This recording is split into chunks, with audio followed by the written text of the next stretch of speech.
Hi, everyone. This is Joe and Alan here. And today we have a special guest who was in Colorado Springs at the Projector Shootout, which has got a lot of buzz on AVS Forum. His name is Peter, known as Fence Man, and he's going to tell us what he saw and what he liked and didn't like. So they did three comparisons, sort of. Let's say there was one comparison of the really high end, which was the Sony Bravia 9 versus the JVC NZ900. That was kind of one bracket.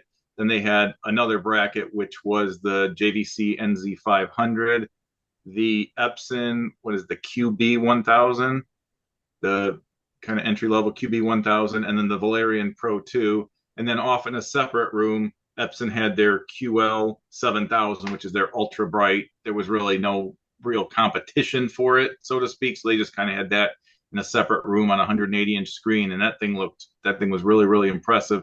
But we were looking at it on its own. We weren't comparing it to anything. Weren't looking at biasing it versus anything else. That was just on its own. It looked really good. But as for the other ones, on day one, Valerian, there were some issues. There actually on day two also, they had some overall issues. They gave the guys a firmware that was specific for the shootout, and I don't think it was the best showing. I don't think it was the best firmware. I think it was kind of a work in progress. What I believe they're trying to do is they're adjusting the color sequencing to try to do better on rainbow effect. But when you do that, you can mess up other things. And I think what they had at the show there was kind of a work in progress firmware. And I don't think Valerian had the best showing. Nothing against the guys that were doing the shootout. They were specifically asked to load this firmware by Valerian. So they did the best they could with what they had. But I think it could look a lot better. And there's actually a beta firmware out right now, which is much improved over what they had at the shootout. But it still did relatively well. Out of the five in the main competition, the main room, I was most impressed with the Valerian and also the NZ500. The NZ500 is really great bang for your buck. It really is good. And the prices I know are going up shortly. There was a time at the show between Saturday and Sunday where Epson actually had to announce a price increase. I think they went from $79.99 on their QB1000 to $99.99 because of the whole tariff thing. But then after the show, I think they went back to $79.99 because the tariffs went away. And so it was interesting to think about it. Okay, you're comparing the JVC NZ500, which is at the time $59.99, versus a projector that's $79.99. Well, you have one opinion of that. But if you're now comparing $59.99 to $99.99, now it's kind of absurd because the JVC arguably had a much better showing than the Epson, which cost $2,000 more. Well, if it costs $4,000 more, then you're really like, hey, this really doesn't look like a great value at all. So for me, the NZ500, as far as price or performance, that was really good showing. The Valerian, I don't know if it showed its true potential, but I just know from having it in my room for so long that it's got great price or performance. The Sony Bravia, I don't think there's any reason. I mean, that thing is $32,000 or something, the Bravia 9. I don't think it has any business being priced that high. I don't think there's any value in that at all. The NZ900, $26,000 it was priced at the time. I think it's obscenely priced. And one thing they wouldn't do, and I don't want to go so far as to say they refused to do it, they just said there wasn't time to do it. I wanted to see the NZ500 versus the NZ900 in a side-by-side, because the way they were doing this, they would show us one projector on screen A and then black that out and show another projector on screen B. They didn't want to do side-by-sides because that can really mess up the way you're looking at it. And their point was kind of, you're just going to watch one of these at the same time. You're not going to be doing comparisons in your basement. And if we shut this screen off and show you this projector and they look the same to you or very close to the same, then there's probably not enough of a difference to make it matter to you. So they didn't want to do that. So a lot of people like it that way. A lot of people don't like it that way, but that's what they were doing. But at the end, they would ask people, hey, do you want to see any two compared in a certain scene? And everybody would pick out their scenes. Well, mine was, hey, can we do the NZ500 versus the NZ900? And they just wouldn't really do that, and so they didn't have time. To me, what that's going to show is the NZ500 is really a great value at $6,000 is what it was then versus the $26,000 NZ900. So, if it's $20,000 more, show me where that $20,000 is. I want to see what you're talking about. And they weren't willing to do that. And I'm kind of leaving out the Epson because I'm not a huge Epson fan. I don't know that it has a place at $79.99, $2,000 more than it's definitely brighter than the NZ500, but they didn't have an NZ700 there. The NZ700 might be a better comparison price wise to the Epson. I think the NZ700 is a much better value than the Epson. So The can I Epson, throw this out at you for a quick second? I just want to get sure. this. So imagine, I don't know, $15,000 and below or $12,000 and below that mark. If you're on a desert island and you can only have one of those projectors, which one are you keeping with you and why? Which one? Well, I don't know because the choice I've made, and it actually still costs under that dollar amount, is I have the NZ700 and the Valerian Beautiful. in my theater because they're different. And we like to compare them, and it's fun to say, this one's better than that, or I like this better than that. That's just killing time. It's fun comparisons. But at the end of the day, I wouldn't want to choose. They're very different projectors. They have a very different look. So I like having them both because I'm going to turn on. And the way I actually have my setup, I have a splitter, an AV Pro splitter. So I come out of my HDPC into that splitter and it goes off to both projectors. So it setup is nothing to me. Whichever Beautiful. projector I choose to power on is just ready to go. There's nothing, I don't have to make any configuration changes. They're ready to go when I turn I'm them actually on. reviewing a 700 here this week. I'm really excited. I have the same one you had. I'm going to put it through the works and I can't wait. I'm really excited to get that one out there. Yeah, it's a little brighter than the 500, and honestly, I don't know that the little bit of brightness justifies the cost. I really wish they would get a little more aggressive on the what they call the entry level models, or even more aggressive on the higher end models, because you got a $2,000 jump from the 500 to 700, and you do gain some more Contrast? brightness. Little? The contrast spec, yes, I guess potential for contrast. That's one of the things they like to discuss. Chris Deering, and very knowledgeable guy at the shootout, and that was his point about the NZ900, is there's a lot more potential for contrast. So if you want to run 100 nits on your screen, say, maybe the NZ500 can do that at laser 74 with the iris at -2 or -3. But the NZ900 could probably do that at laser 74, and maybe you can close the iris down to 7 or 8, 9, 10, and be just as bright but gain more Perfect. contrast. Yes. So that's so Beautiful. we like to say that their JVC is charging a lot of money for the increased brightness of the NZ900, sorry, but they kind of correct us or put in their 2 cents and say that, well, it's not just brightness. There's a lot of contrast that you can gain if you don't want the extra brightness as well. So that's just, people have to make a personal decision, but I don't think the contrast of the 700 is that much better than the 500. It might have more potential for it. What I did is I ended up switching my screen. I got a new Seymour screen that you could see it in my background there. It's a glacier white screen, and I had a higher gain screen from Valerian, and basically I like the JVC. I had an NZ500 and I had the problems with it, so I replaced it with an NZ700. But the setting I liked was laser 74, iris closed to -3. That got me about 100 nits on the higher gain screen.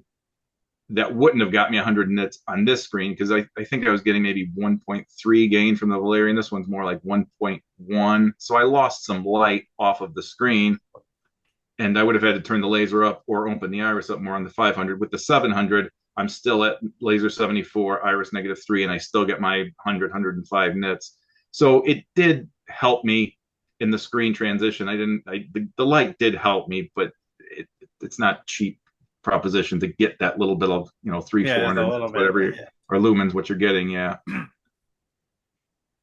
So Peter, that's about, yes. the Valerian is such a good value. Maybe it didn't throw out the best picture, but for the money, did it Think look better than they were expecting? I think some were, maybe in the crowd, some were impressed with it, but and I kind of get in trouble when I say stuff like this, but I'm going to say it because it's my opinion. I mean, it was a very JVC centric crowd, so I didn't expect anyone to like the Valerian, and I don't mean that as an insult. Certainly, JVC is an incredibly popular projector; everyone loves them. So when I say it's a JVC centric crowd, they're going to take one look at the black levels of the Valerian against the black levels of JVC, and they're not going to like it. So Right. it wasn't really set up in its best showing because of the firmware. And I know that kind of sounds like an excuse, and I try not to make excuses, but that's the reality of it. It shows a lot better in my room. without that experimental firmware. And I really wish, and everyone there honestly really wished that they hadn't asked them to put that on there because it caused them problems. And at the last minute, Sammy Prescott, who's a reviewer, he did a review of the Valerian. He was very positive about it. And then they had asked him to put this new firmware on there. And at the last minute, he's setting up and he sends me a text. He goes, "Hey, can you meet me? And, I want you to know this doesn't look as good. This doesn't look, what I remember it looking like." He goes, "I think they screwed the pooch here with this firmware." So, and it upset him because he wants it to look as good as possible too. That was their job, is to set up these projectors to look as good as they possibly can. They weren't making any judgments. They weren't telling people what to look for. They were just saying, "Hey, we're professional calibrators. We've set these up as good as we can set them up, and we're just presenting them to you." So they were not happy that the Valerian wasn't able to give its best showing either. So that's kind of the reality of the situation. I think if it had given its best showing, it people would have a little bit different opinion. But that's how it goes. They're a young company and they're starting out, and I'm sure they're going to learn from it. So my thing with the Valerian, I look at it more as a cool gadget type projector. And, it's more like a lifestyle. I can see some people using it for serious home theater, but not your official aficionados people. They're not going to look at it that way. They're going to be like, "Hey, you know what? It can do other things. It's got a smart built in. You can do Netflix off of it. I mean, it's really cool. You can bring it to any room you want in your house." And I'm looking at my background now. I'm planning on using it for outdoor movies this summer. I think it'd be cool for that. That's like a perfect thing once I get the Max in there. So I want to say that I would not pit it up against the other projectors thinking you're going to come out on top, because you're not going to. But what you're going to get is a lot of cool stuff, and the image is not bad at all. It's pretty good. But for your super serious people, they're always going to find something negative with that. But I think it's pretty cool. I actually had one here. I've seen Peter's before, and I've got a Max coming, and I'm going to do a review on it with the outdoor setup behind me on that screen. I thought that would be fun to do this summer with our neighborhood crowds. Here's the thing that's going to be interesting with the Max. They announced some specs, and it's actually, they're saying 3,500 lumens rated. We still have to measure it and see what it actually does.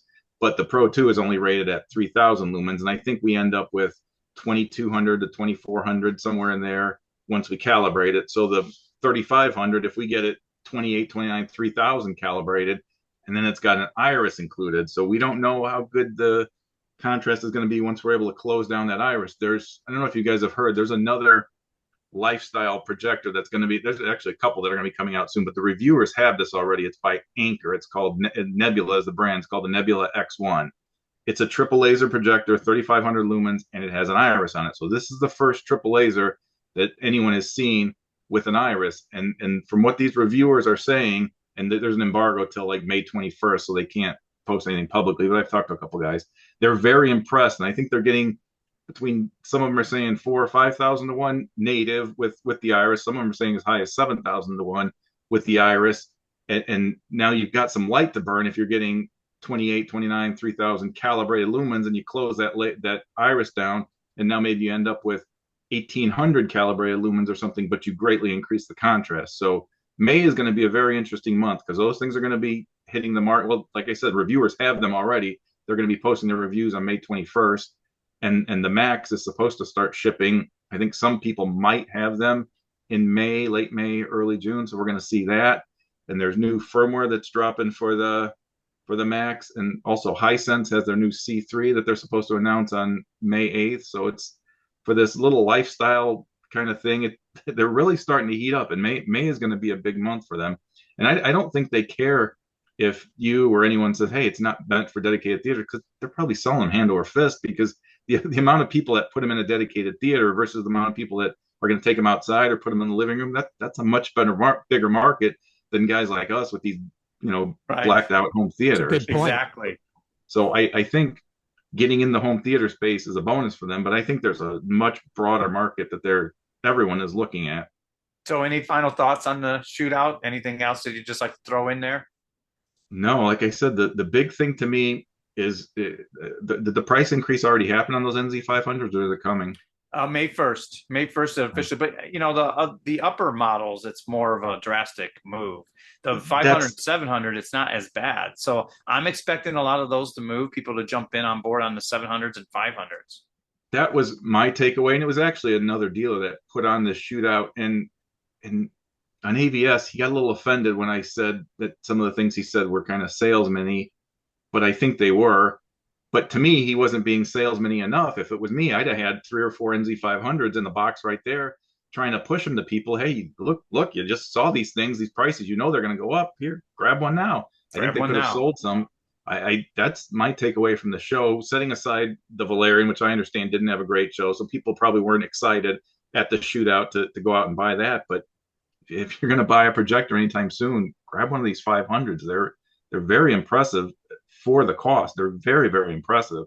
I was just gonna say the 500 was still the talk of the show at CEDIA. Everyone, it was like the steal. Everyone talked about it everywhere you went. Hey, did you see how good that 500 looked? I actually took some nice images I posted on AVS Forum showing people how good it looked. I know it's hard to tell from screenshots, but in person, everyone just said, "Wow, this thing is terrific. I cannot believe that." And Robert Kellogg, our JVC product manager, said, they took a NZ8 from the year before, the gen before, I mean, and stuffed it into this 500 box, smaller box. You get a lot of the quality of that projector in this little guy. And it's true. It's damn good. It's great that they gave us the quality they gave us at the price they gave us. And $6,000 seems like it's not a value, but these days that's a value for a serious home theater projector. That really is a value for what you're getting. What is the 500 missing versus the 900? Well, it's missing the motion interpolation. It has it, but it's got like black frame insertion versus the other stuff. So if you want to watch, if you don't like 24 hertz stutter, which I love 24p and looking like 24p, I want film grain. I want everything to look just like an actual film does. So I don't want to do any motion interpolation or smoothing or anything like that. So the NZ500 and 700 don't have that. They're not quite as bright. There's some HDR tone mapping, like quantizer or something, that settings like just fine granular controls of the HDR, which I don't use because I do an external processor, but it's missing some of those.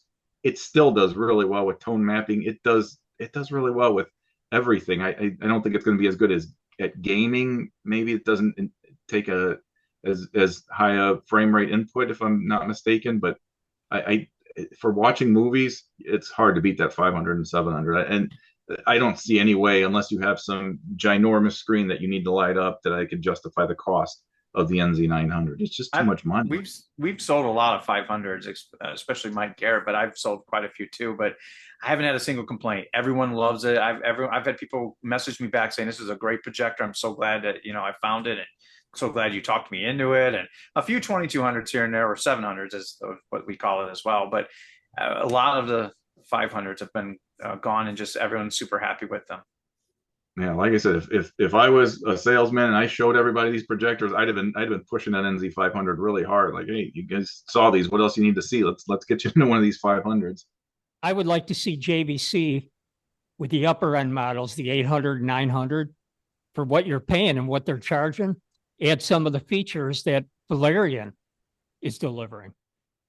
Yeah, the Dolby Vision, everyone thinks it doesn't matter, but it certainly matters. I mean, everything that's streaming these days is Dolby Vision, and they've proven, and I know they kind of backdoored their way into it because it's a Google operating system, and everyone says Google already paid the licensing for Dolby Vision, so you're just kind of getting it with the package, just like TI's already done all the research and development on the chips. They're just putting them into a different package.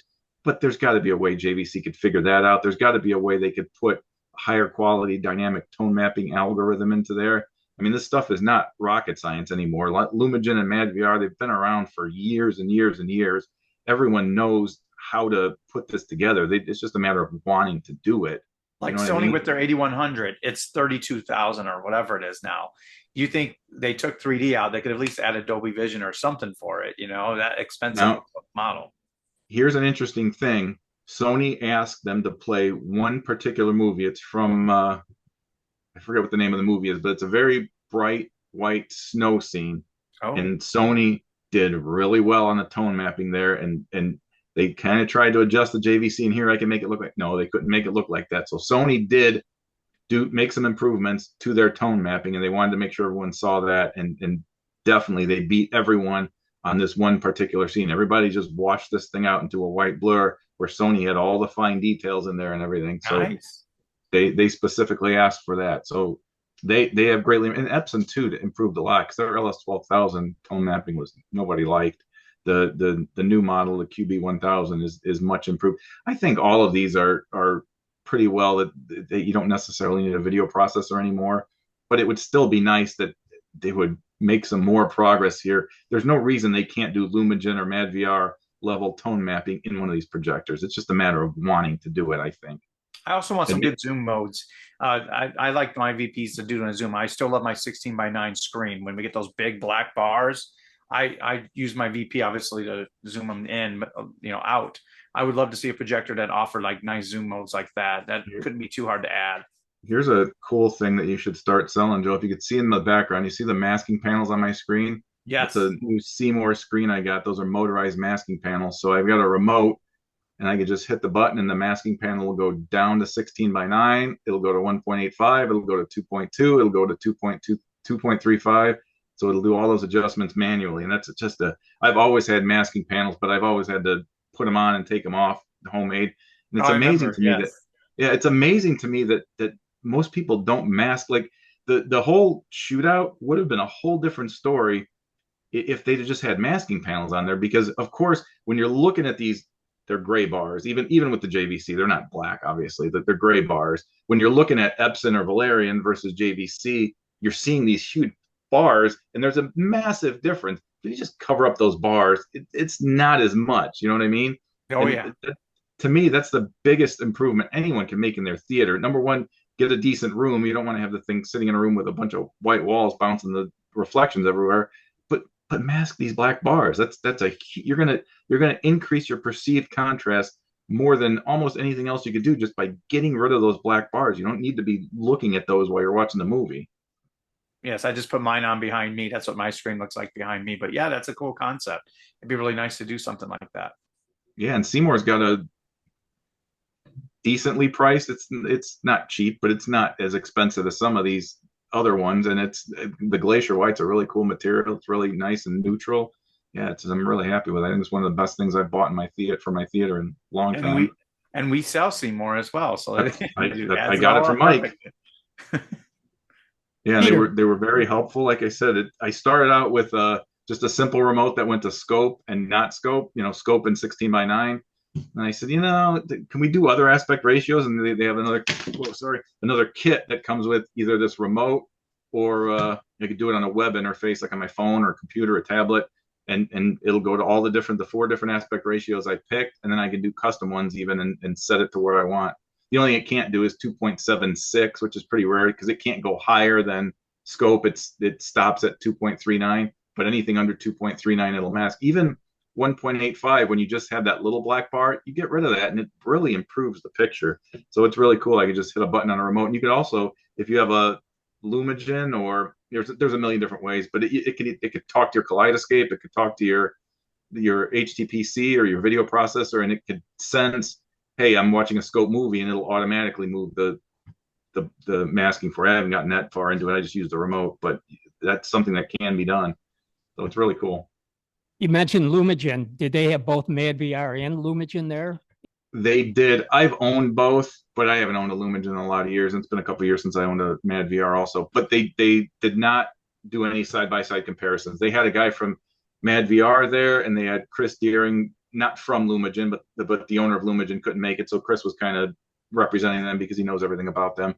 And they went to great pains to not do any comparisons. They just talked about the different features, what one can do versus the other. There's things that MadVR can do that Lumagen can't do. There's things Lumagen can do that MadVR can't do.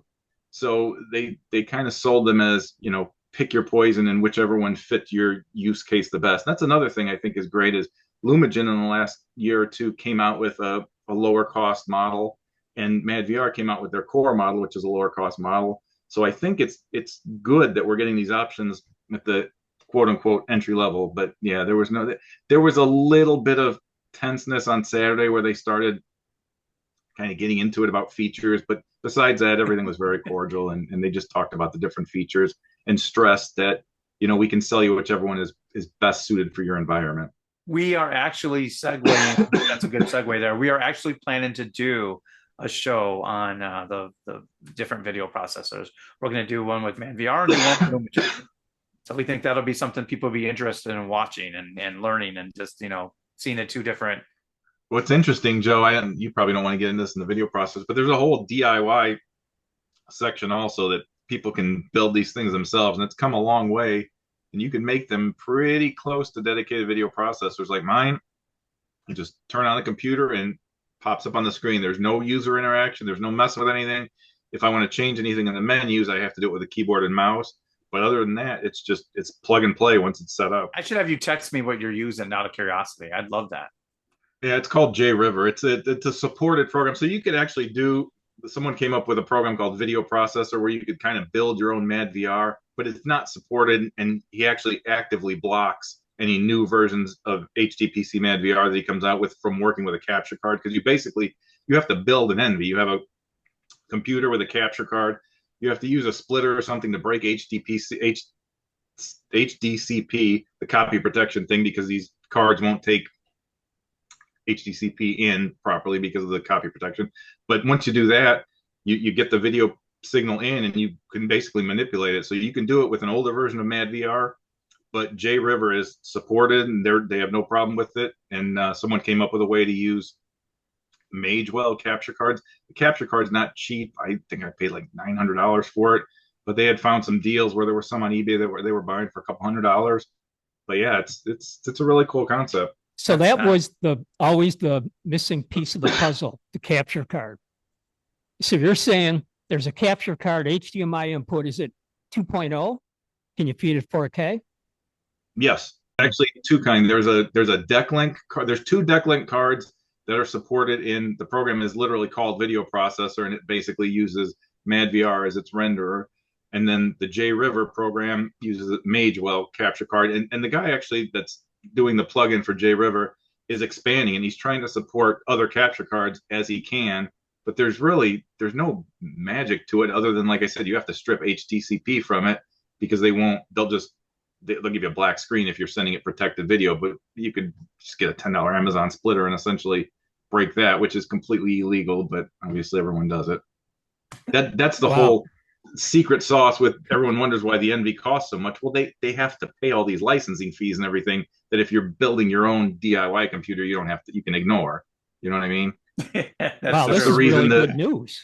That's the reason the Mad VR Envy has, if you look, it's got tamper-proof screws on it, which anyone can go buy a driver from Menards to open the thing up, but they have to put these tamper-resistant screws on there to show that they're trying to stop people from getting in there. That's to satisfy the HDMI standards and the HDCP standards, because they're at least giving their best effort to close this thing down and make it so people can't get in there. So they're tamper-proof screws, which, like I said, you could buy a driver at Menards to open it up if you wanted to, but that's why they do it that way. So nice. You can literally take 10-bit in. Yes, I'm gonna put. Well, you don't sell Mad VR Envies anyway, Joe. There's an argument that the HTPC version is actually ahead of the Envy version, because that's where they do all their development. They put these things, the builds out on HTPC for everyone to test and give their input, and it gets there way before it transfers over to the Envy. So that's how they're doing all their testing, and that's how Mad VR started out anyway. It was a computer pro. It was a renderer for a computer before they made it into a full-fledged video processor.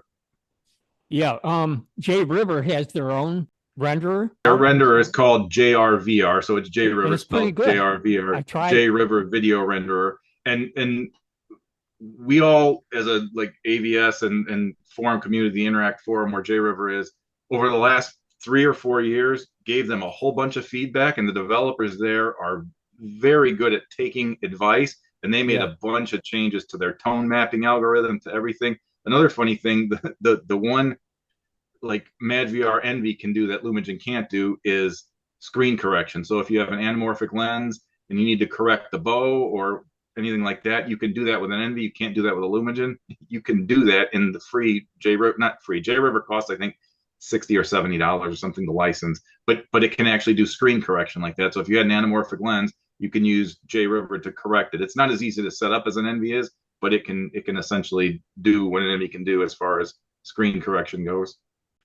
Well, shoot, I might just sell my MK1 for, I don't know, 7-ish and then go with that. I'm telling you, I'm going to jump on this. You piqued my interest. I'm serious. Pete, send me the things. I'll send them out unless you guys text each other by now. Send us to links to that stuff. This doesn't have to be on the show. We're just and like I said, it's people are scared away from it, but once you get it set up and configured the way you want it, it's just a matter of you press the power button on the PC, and it powers up. It starts the program full screen, and you're capturing. You're ready to go. So and then when you go to shut it off, I just press the power off button on the HTPC, and it shuts down. It's I can put just that like right in using my ramp then, where the MK1's at. Just take that out, put that PC in there. you could definitely do that. And the cool thing about JRiver Video Renderer is it uses many fewer resources than MadVR. MadVR is a resource hog.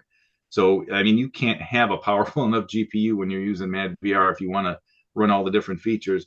JRiver is much more efficient in what they do, and they use much, like I have a 4070, I think, in mine. I don't even think the fans spin because it's just not working that hard. You know what I mean? Awesome. If I run MadVR HTPC, that thing will be heating up and spinning. No, it doesn't. Not with JRiver. It's very efficient because it's using a freeware. MPV is the open source project that they build on top of. So the whole thing is basically community built. It's really a very cool thing. Can I zoom the image as well on my 16:9 before I do Sure. panels? So a 235, I can zoom in a little bit, like 1.2-ish or whatever. Yes, it can do aspect ratio correction, like if you had anamorphic lens. But the way it does it currently is if you have files that are stored locally that you're playing, it reads those in advance and it knows, hey, that's a scope movie, that's a 1.85 movie. It can't do it currently with the video capture card, but I think they're trying to work on it to do like MadVR. MadVR literally reads the frame and it knows the black bars here, the black bars here. Okay, it's a 2.39 frame. It knows what it's working with. JRiver can't do that currently unless it's a stored video file that it's read and analyzed in advance. But like I said, I think now that the capture card is becoming popular, I think that's one of the things they're going to try to implement. And there's no reason they can't. I mean, Envy has been doing it for years, and Lumagen even caught on, and they do it now. And it doesn't take long. It just takes 1 or 2 frames, and they detect that black bar, and they know exactly what's happening, and it can do its adjustments on the fly. Yeah, we just like to minimize the black bars as much as we can. That's why we like it bigger. You know what I mean? That's why. You need to get the Seymour masking screen. I know. Now that I'm seeing that. So you're saying there's a thread dedicated to this? This is on AVS Forum. There's one on AVS Forum. There's actually the one on AVS Forum is a lot more active than the one on JRiver's own forum. Yeah. The JRiver started out as a replacement for Windows Media Center, and a lot of the guys were using that for like TV and for their music. So it's only become in the last couple of years popular for playing video files, and they've started to build on it and make their interface look better, make their library look better, because you could use it for store. You rip your own discs and store them on a hard drive, and you could play them directly from JRiver. So they've come a long way, and it's really a cool program. I really like it, and I actually prefer the way the tone mapping is done with that, because there's 10 different ways to skin a cat, and when you're looking at a tone mapped image, you're basically looking at choices not that the director has made, but the guy who wrote the tone mapping algorithm that he wanted it to look, that he thinks it looks best. Well, MadVR, and I haven't seen Lumagen, but I know MadVR does everything it can to be as accurate as possible. It doesn't want to clip anything. It doesn't want to make any mistakes. And JRiver is a little looser, so you get a little more lively image, a little bit more pop to it, and it might clip a little bit here and there. But to me, it looks much better, much livelier than MadVR, because MadVR is trying so hard to compress everything and not do anything, quote unquote wrong, that sometimes it's a little flatter. And everyone says, well, you can make it look like JRiver there's 8 million adjustments with MadVR. There's about 3 that you need to do with JRiver. You need to tell it the brightness coming off your screen. You need to tell it what color gamut and what gamma you have. And you need to tell it what tone mapping, whether you want it to be more natural or more pop. And then you're done. What are your options with remote controls? JRiver? Yes. I don't need a remote control. I mean, if you're playing local files, any remote control that hooks into the PC will work, and you could use it just like a DVD player. But the way I'm using it, which is as a video processor, all I do is press the button and turn it on, and then I'm playing from my Kaleidoscape or my ZDoo or my UHD player, and I use that remote. There's no reason for me to need to remote control JRiver. But if you have a library of local files that you wanted to play, then you could absolutely use a remote and control it just like a Blu-ray player. You could use the keyboard, you could use a remote, you could use whatever you like, and it'll give you the nice. You can make it look just like a Kaleidoscape with the nice thumbnails and everything. It's a really cool program. Wow. So let's go back. Let's segue back to the show. Peter, why don't you give the name of the show Give us some details. Is it annual? How many people showed up at the show? Give us some details. It's called the TSR Projector Shootout 2025, which is the Screening Room. They're a dealer out in Colorado.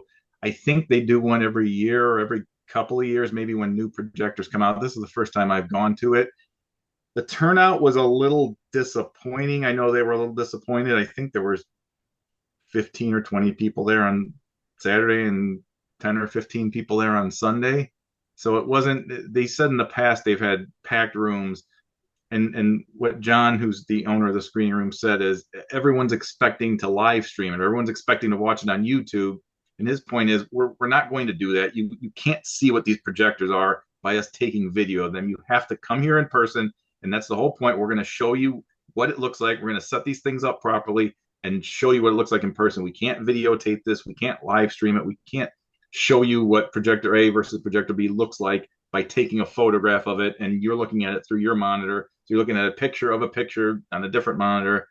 So, but they were a little disappointed, I think, with the turnout because ultimately they're a dealer. They're looking to sell projectors and they're putting out the money to put this show on to entice people to buy things. And it was a little disappointing. I don't know if it's a overall thing on the home theater business. I don't know if I think things are changing. I don't think it's going away, but I think things are definitely changing. And I think that's where projectors like Valerian, people are really excited. I mean, that's what everyone's still to this day talking about on AVS Forum. And I feel bad almost for it takes over every thread. The shootout thread there, it's just been taken over by Valerian discussions because it seems to be what everyone's interested in right now. It's got everyone excited.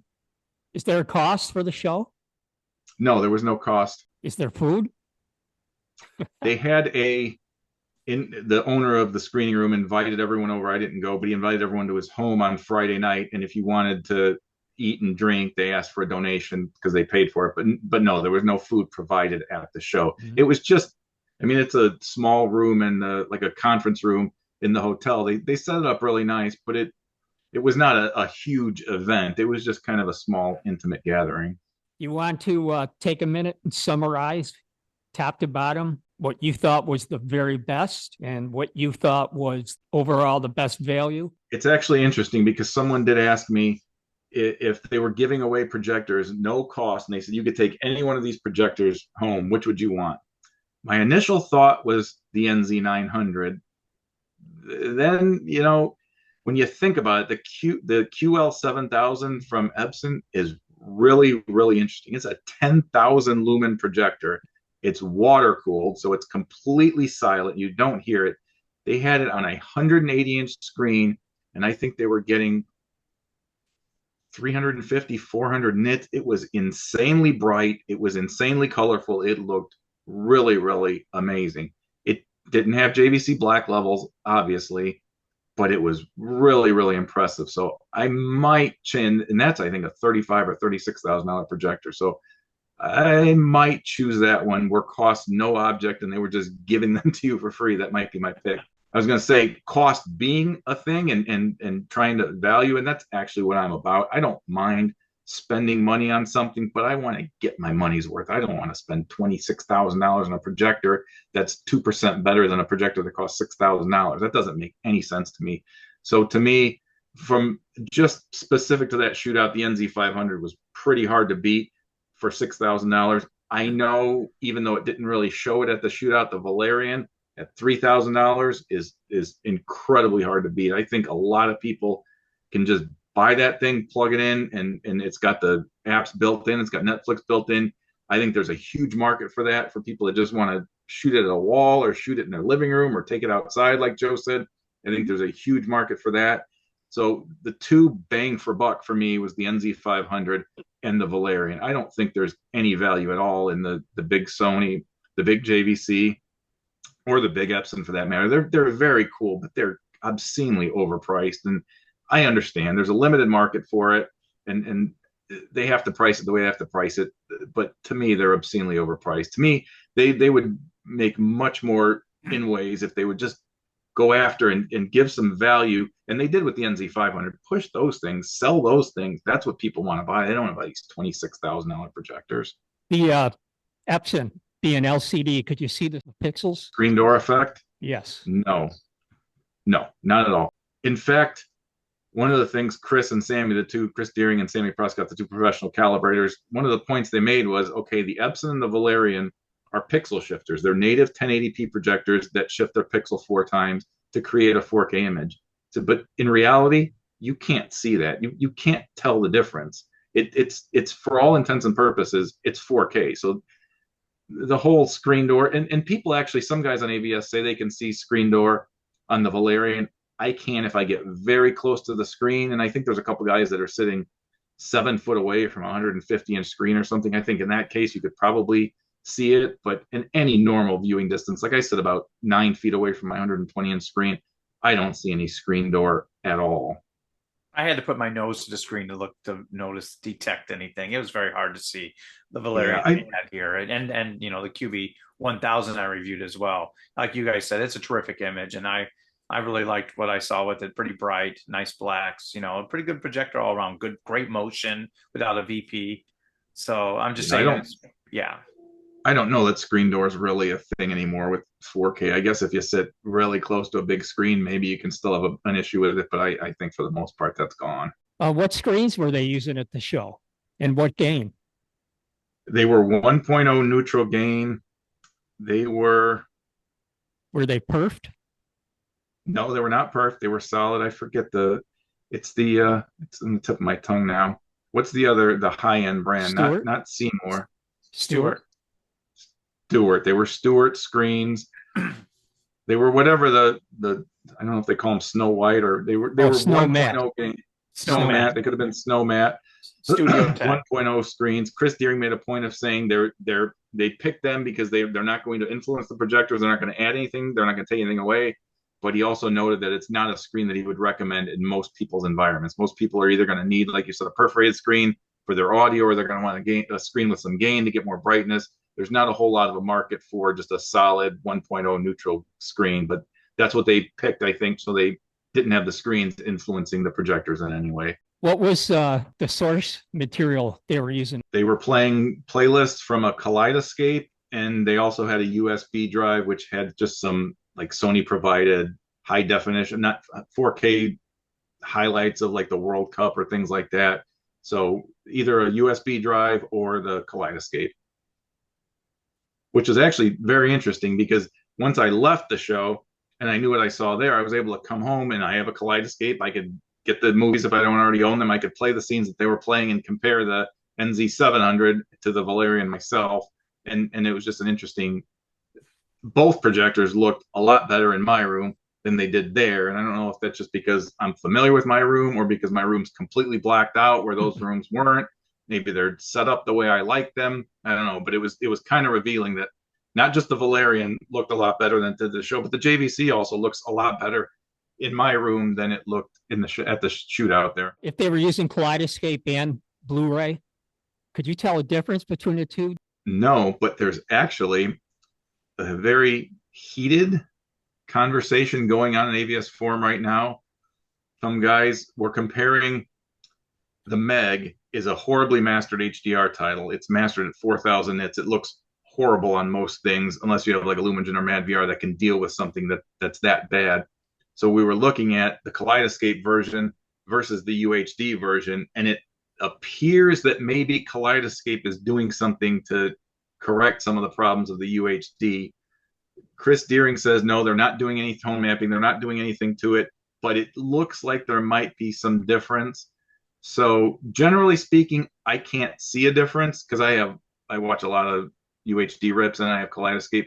I like the Kaleidoscape for its convenience and I like the sound. I like it over streaming though, over traditional streaming. I don't necessarily like it better than UHD as far as quality, but it's hard to buy UHDs now. You can't just go to the store and buy them. And it's nice to have everything on a drive ready to go. And I can, like today, Dirty Harry came out today on 4K. So while I'm at work, I ordered Dirty Harry and it goes to download on my Kaleidoscape. When I get home, I get Dirty Harry ready to watch. So I like the Kaleidoscape for that. I don't know that there's any sort of quality difference that you're going to see between it and the UHD, though. There's a lot of theoretical talk and, it should be or it could be.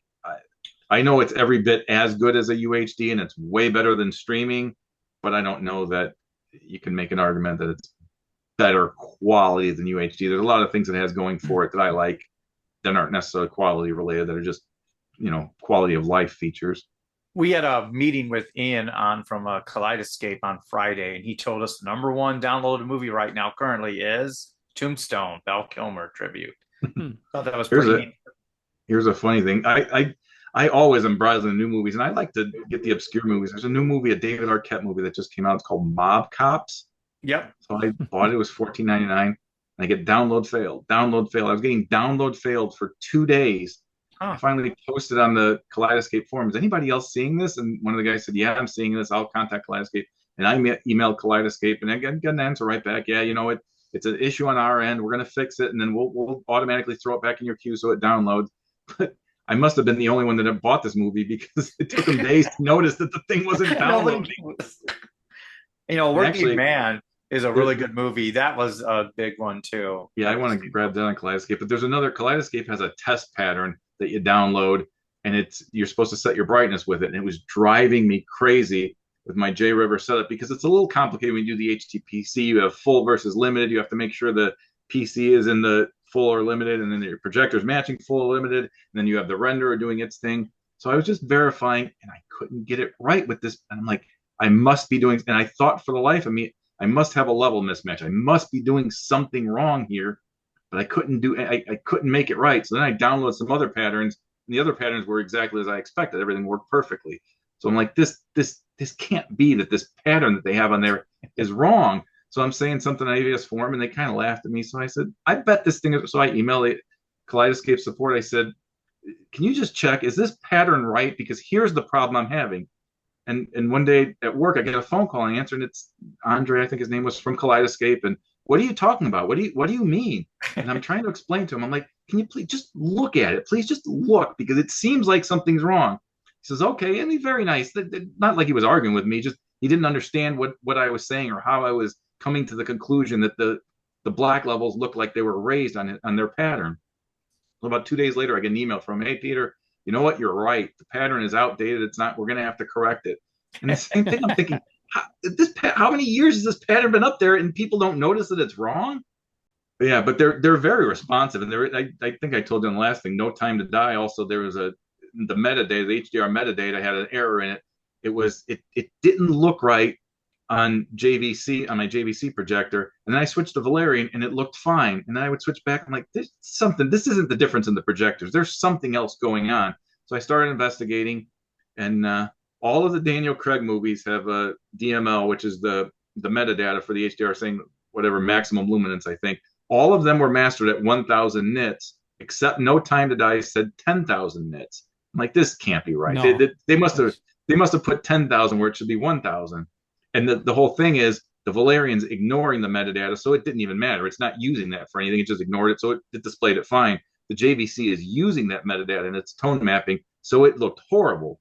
So I sent an email, blah, blah, blah, and I get an email back. I said, it has to be a misprint. Obviously, you guys meant to type 1,000, and it ends up 10,000. Sure enough, they had to update it, and it's wrong. And I'm like, how old is that movie? How many people have watched this thing? And if you watch it on MadVR or Lumigen, in fairness, which a lot of people do, you wouldn't even see the issue because it's ignoring the metadata anyway. But how many people were watching this on TV or something and watching it completely wrong, and they don't even realize it? It's like, I don't understand. The movie's like 10 years old, 15 years old, and no one noticed that it's got the wrong metadata in this whole time. So, Peter, the show, was it centered around just video projectors? Was there anything on the audio side they were showcasing? There was not. It was strictly a projector shootout. Out of all the projectors, this is a fun question. Which remote do you like the best? Which remote? I don't like the JVC remote. I like the Valerian remote, but there's a couple of tweaks to it that you have to do. One of the buttons doesn't make sense. You're thinking you're pressing the back arrow, but it's like electronic program guide, and we have no idea whether there's an electronic program guide menu or button on the projector. But it's backlit, and you can work it. I like that a lot. I actually use the sofa baton, though, so I just get rid of all the remotes. So that one I really, really like. And final question, out of the projectors, which one, and I'm just going to throw it out there, which one looked the coolest? We're talking body style, not like image. Well, I mean, the Valerian's I obviously the knew it. coolest. It's the coolest design projector there is. They put a lot of thought into that, the metal fins, and they're functional. But Where? but you know, not for design, but this is a cool concept. That Nebula that I was telling you about that's coming out soon. It's water cooled, so it's got a PC. Wow. Like, I don't know if it's a 92 millimeter or what radiator back there, and they're using water to cool the lasers. So it's supposed to be Wow. silent, and they're not the first to do it. Like I said, Epson, their top of the line one there is water cooled, and Sim 2, their Miko 50 used to be water cooled. It was really cool. It had a whole water cool loop in there. So it's really cool that they're pushing the envelope and doing things like that, because these lasers, especially when you're driving them, they're hard to keep cool and keep the projector quiet. So that's a cool thing they're doing. But just as far as aesthetics go, I mean, the Valerian's the most unique projector ever made as far as that goes. And they actually won some design award. I forget what the name of it was, Red Dot or something design award recently. The Valerian with the heat sinks, are they active? Do they heat up? No, Okay. they don't Just get for hot at looks, all. cosmetic. They're nice and quiet. They don't draw much power. They're pretty efficient. I think DLPs obviously, because they're not going through anything. They're just shooting the light right at the screen. The lasers, they don't drive the lasers very hard. Mhm. So it's not drawing a lot of power, and it doesn't create a lot of heat. You know, the Valerian is RGB laser. It should hit Rec 2020, no trouble, without using any Correct. filters. Do you No notice a filters. difference at the show as far as colors go? Well, there's a whole long discussion to be had about metamerism and how people see different lasers and the different wavelengths. So it definitely measures better than any projector. It measures like 98, 99% BT 2020. Some people notice that, some people don't. Like sometimes the JVC red, I think I talked about this last time, JVC red actually looks quote unquote better to me than the Valerian red, but someone else that I looked at him with swore that the Valerian red was better. So I think there's a lot of that going on with different people seeing different things. But there's definitely some content where you push beyond P3 that the Valerian definitely shines. There's not a whole lot of that content yet, but I'm hoping there will be more in the future. The Valerian, do you notice any speckle or is it minimal? That is very, very screen dependent. So the Glacier White that I have right now shows a very small amount of speckle, nothing that bothers me at all. And I'm a huge fan of film grain. I don't like the digital clean look, so a little bit of speckle doesn't bother me at all. I've tried it on other screens. There was an Elite gray screen that I tried in here because, people say when you're struggling for contrast, get a gray screen, and you're not improving the contrast, but you're shifting it more towards black. That showed a horrible amount of speckle. I mean, it was unwatchable amount of speckle. But there's definitely, and some of the perforated screens are really good because they're just breaking up the light a little bit. And the one that I have, there's definitely screens you can get that aren't going to show any speckle. There's screens that are going to show a little bit of speckle, and there's screens that are just absolutely horrible. So you want to definitely, with any triple laser projector, you want to pair it with an appropriate screen. How did the Stewart Snowmat handle speckle? I didn't see any speckle on that at all. Okay. From what I've seen, just the plain white, no texture, just nice, and that's what my Glacier White is, just plain nice white screen. Those don't seem to show a lot of speckle. It seems Yes, to I have be a Studio Tech 100, and it's very, very, very minimal. It's like looking out a window. Very nice screen. If you do have a screen where you do notice it, do you find the speckle takes away from the movie? On the gray screen that I had that showed extreme speckle, yeah, I couldn't. It was too much for me. It was distracting. But with just a matte white screen, it's fine. A lot of people have commented on that in a negative way. Yeah. I mean, it's definitely a negative if you don't have the right screen. But I mean, it is what it is. That's the technology. And there's other people that are doing things where they're doing hybrids with triple laser and LED, or they're trying to take the triple laser and push it through a phosphor wheel to try to eliminate that. To me, I like the pure RGB, the colors, the brightness, the speckle it's fine. Just get an appropriate screen and you'll be fine. All right. In closing, Peter, thanks for joining us. Thanks, Peter Fenceman, for coming in. We appreciate it. Alan, I want to thank everyone for watching our show. No problem. Anytime. We should have another conversation, maybe in another month or two when this Nebula comes out and the Max comes out. Actually, you're getting the Max yourself. Whichever one of us gets it first should come and check it out. I'm supposed to be one of the first guys to get a Max. We'll see if that turns out, but that's going to be really, really interesting. Awesome. I can't wait. All right, Peter. Thank you. Yep. Thank you, guys. Good job.